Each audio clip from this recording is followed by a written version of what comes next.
Lights, camera, action. Hi, this is Laura Thompson, your friendly general manager and creator of TAAN TV, the African American Network.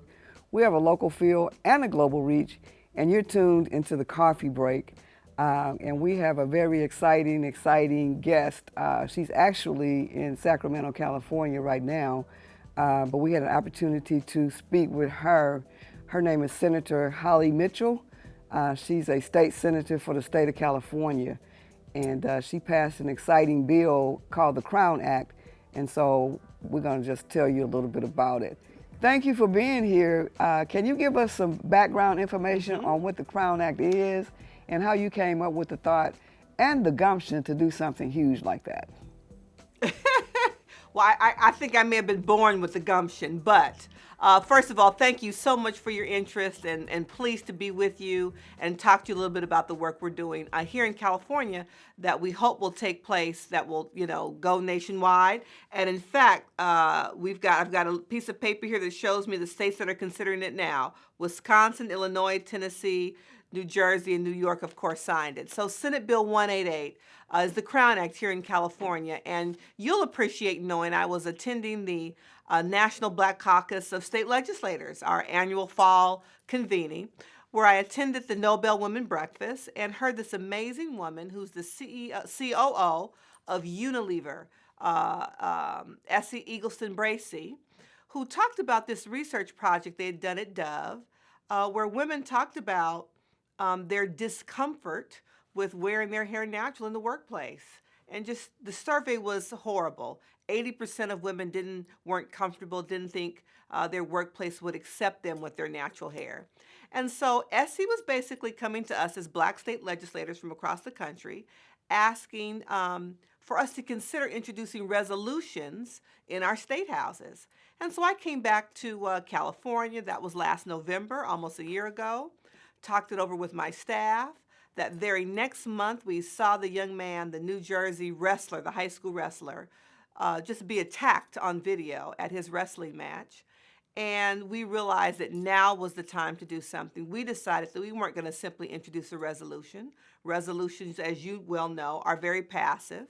It's, declaring the intent of a legislative body to do something. We decided here in California we would change the law. And so we wanted to attack both the law that governs employers and employees in the workplace, and we also wanted to protect kids at schools. So we amended both the education code and the workplace code in the state statute. And in short, what the Crown Act does is it includes hair texture as a race-based trait to be protected under the law. When we looked historically at all of the Supreme Court cases that Black women for decades have lost, we realized that, courts opine on statute, and there wasn't protections actually in statute, and that's what we did. And so now, as a result of the Crown Act, Crown stands for creating an open and respectful workplace for natural hair. As a result of the Crown Act here in California and in states across the country, natural hair and protected hairstyles, locks like I wear, braids, and twists, are now a protected class under the employee and student code sections. That's phenomenal, especially in a time when there's a huge natural hair movement and women and men are looking to have different alternatives on how to care for their hair and how to wear it. And so I think everyone should be able to wear their hair the way they would like. Absolutely. I couldn't agree with you more. And the point of the bill is my thinking about it and the work that we've done, it's evolved over time. But ultimately, as I fully embrace the importance of this act, the reality is it's about choice.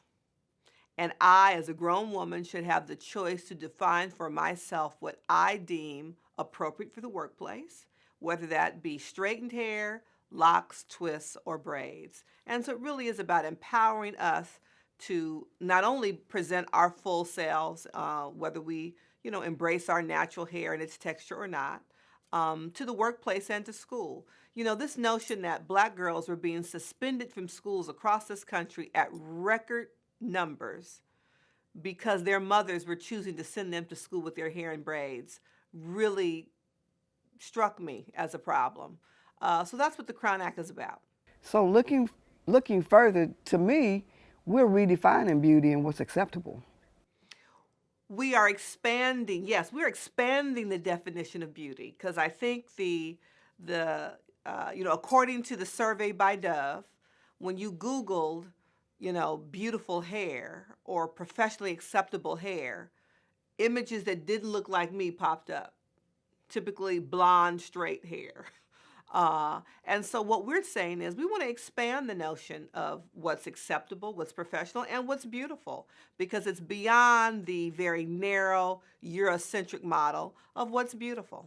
Senator Mitchell, I don't know if this has sunk in yet, but this is a tremendous stride for you as someone that is bold enough to take it to the next level. You've made history, and I just want you to know that myself in particular and others are really proud and glad that you were able to get this bill passed. We're super excited about the other states that are coming on board. We happen to be in Texas, and I didn't hear you mention Texas, but I hope that Texas will come on board with it as well.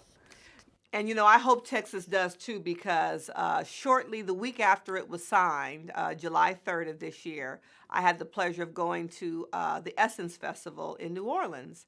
And we presented on the bill on main stage. And as soon as I came off the stage, a woman approached me from your great state of Texas with this, he may have been 5 or 6, a little older than a toddler. She's carrying him in her arms, and he had his hair in twists.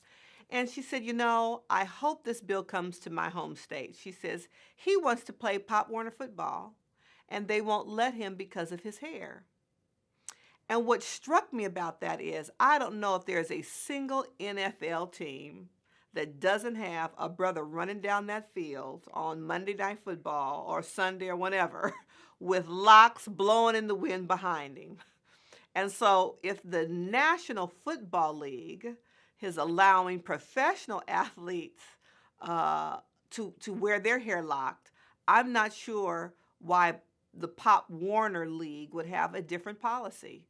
And in a state like your state, where football rules, as I understand, that really struck me, because it was really important to her and to this little boy that he be able to play his favorite sport. And being forced at such a young age to choose between his self-identification, how he chooses to wear his hair, and to be able to play a sport is really challenging. So I too hope that my great legislative colleagues in the state of Texas will also consider introducing the Crown Act, if for no other reason to let that young man play football. So there's been a lot of cases in Texas with companies like Six Flags where it was company policy that they would not hire individuals with certain natural hairstyles.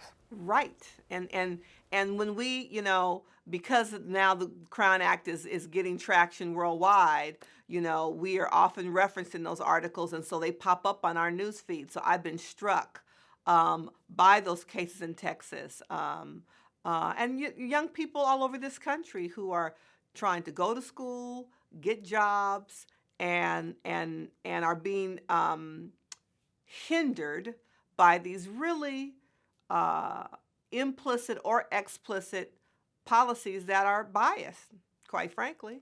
Mm-hmm. So let me ask you this. The laws are in effect in California, right? And it's getting traction in other states, and other states are joining the movement. How do you enforce the new law? Are the companies required to change their policies internally?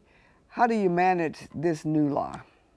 That's an excellent question. And yes, it's enforced by, it's now a protected class. So just as gender, race, age, religion, sexual orientation are all protected classes in the workplace, so is my ability to wear my hair in its natural state. And so if I'm an employee and I think that I didn't get the promotion, or a supervisor has said something to me about, I like your hair better the other way, or you could really go far in this company if you wore your hair the other way, any of those kinds of experiences, I have the right to go to HR. It is now a protected class. And so it's reportable. That was smart, very smart, So it was voted on unanimously in California. How do you feel about that? And what are some of the things you had to do to get that bill passed? So what I will say is it received no votes. It was not unanimous. It received no votes. So there were some abstentions. And there were some interesting conversations in the policy committees. We were heard in the Judiciary Committee of both houses, the Senate and the Assembly. And there were questions posed to us, questions like, is hair texture a race-based trait? Yes. Questions were posed about what are other race-based traits. And I had a brilliant attorney, professor, who has spent most of her professional career focusing on natural hair policies. She has been co-counsel on any number of the Supreme Court cases that women have lost and employers have won. And we were able to answer those questions in a very direct, fact-based way. I think what this bill has allowed us to do was to have a frank conversation, steeped, quite frankly, in race. That we were comfortable acknowledging the fact that hair texture is a race-based trait. Nothing to be ashamed of. It is what it is.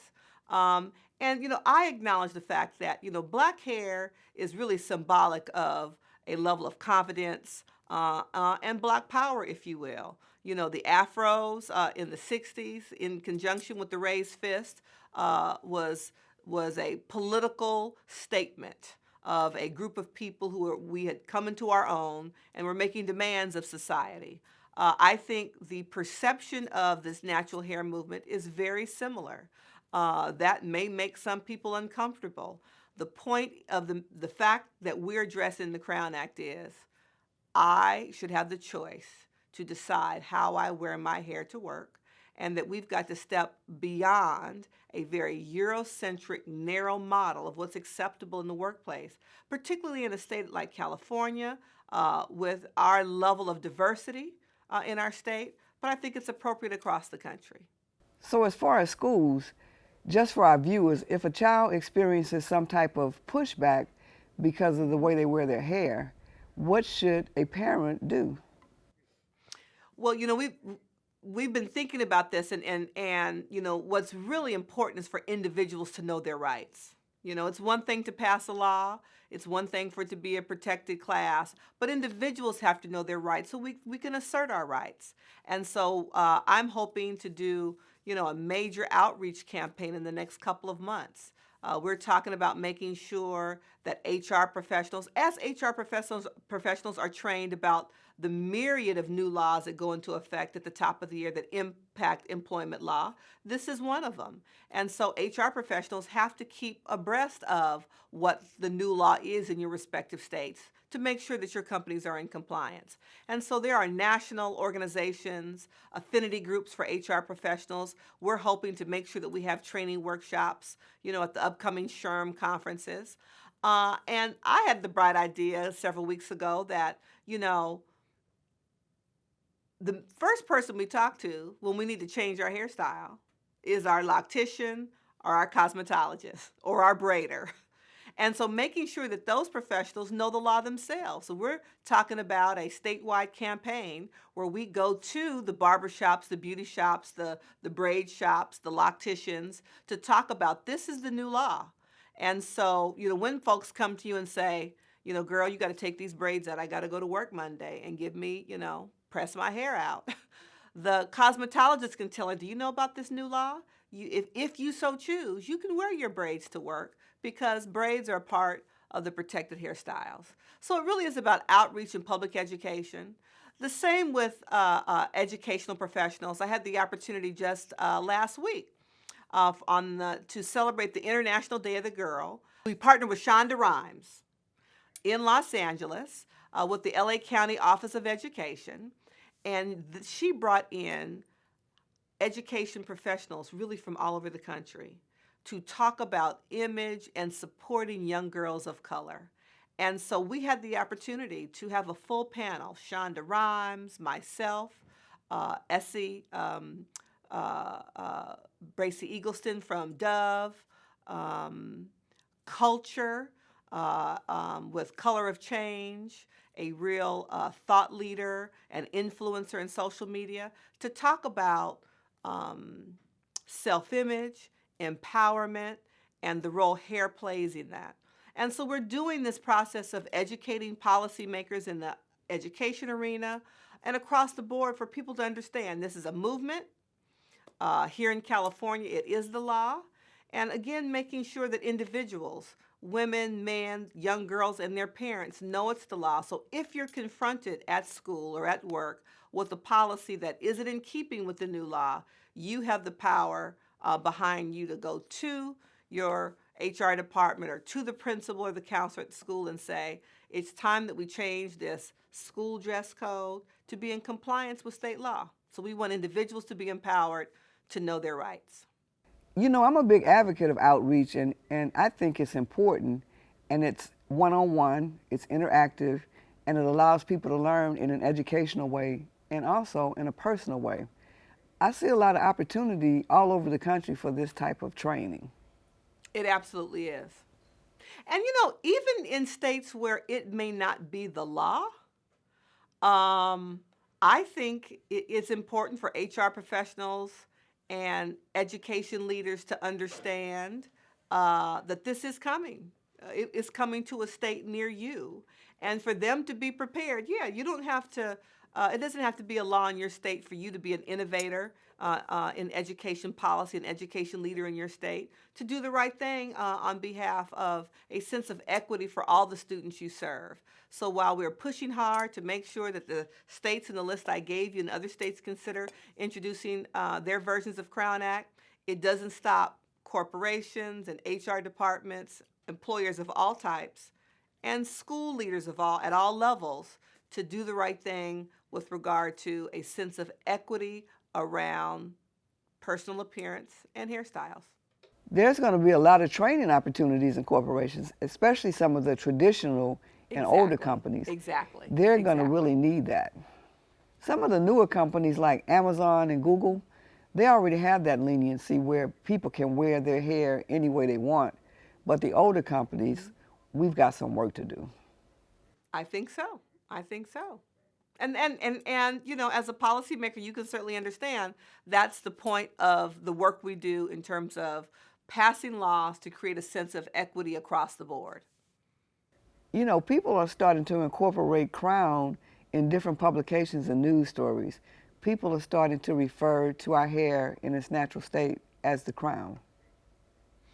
And so there's a great story that goes with that. One of my team members, Tracy Hurd Parker, who works for me here in our Capitol office, actually came up with Crown. And she said she came up with it because she thought about being a little girl and being told that, you know, your hair is your crown. And she's gifted in that way. So from the image of the crown, she backed into the actual wording. Even the actual bill number we selected, Senate Bill 188, because eights, you know, have a pattern and texture and are coily like our natural hair. So a lot of thought went into you know, how we came up with the name, how we came up with the bill number, really as a way to creatively express and communicate to people who may not have understood that this was a problem, why this was so important. And so, yeah, I love seeing not only the reference to the Crown Act, you know, this last week on the new ABC show,